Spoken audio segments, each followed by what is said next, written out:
दोस्तों, आर्कियोलॉजिस्ट का काम इतिहास को संरक्षित करना और उसे खोजना होता है। साथ ही वो नई नई सभ्यता और संस्कृति को पुराने सभ्यता से परिचित कराने वाला सेतु भी होता है। ऐतिहासिक वस्तुओं और सभ्यताओं की खोज से लेकर आधुनिक संग्रहालयों के संरक्षण का काम भी आर्कियोलॉजिस्ट को करना होता है। आज के दौर में आर्कियोलॉजिस्ट ने कई ऐसे अवशेष खोज निकाले हैं जिससे पता चलता है कि हजारों साल पहले ऐसा भी होता था। तो चलिए दोस्तों, आज हम बात करते हैं कुछ ऐसे खोजों के बारे में जिसे सुनकर आप हैरान रह जाएंगे।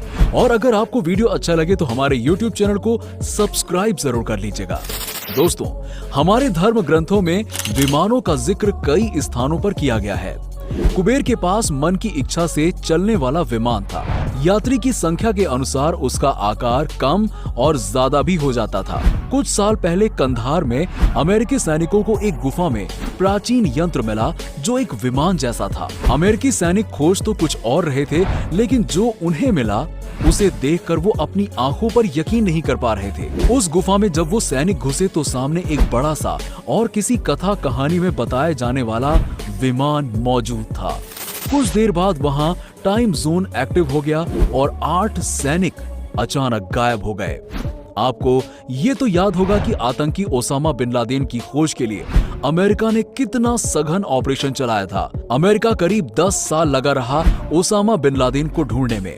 इसी खोज के दौरान अमेरिका सैनिकों को पौराणिक इतिहास से जुड़ा वो यंत्र मिला जो सबके लिए उत्सुकता का केंद्र है। दरअसल सैनिकों को कंधार की एक गुफा में मिला एक अद्भुत विमान। इसकी जानकारी वैज्ञानिकों को मिली तो चौंकाने वाला सच सामने आया।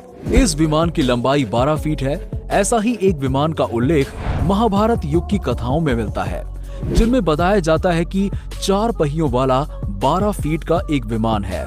इसके पहियों में कई अलग अस्त्र लगे हुए हैं जो युद्ध के दौरान शत्रुओं का विनाश करने के लिए पर्याप्त हैं। सैनिकों के साथ हुई इस घटना के बाद रशियन फॉरेंसिक इंटेलिजेंस सर्विस ने इसकी पड़ताल की और एक रिपोर्ट पेश की, जिसमें बताया गया कि ये विमान करीबन 5000 साल पुराना है और ऐसे विमान का उल्लेख भारतीय ग्रंथ महाभारत में मिलता है।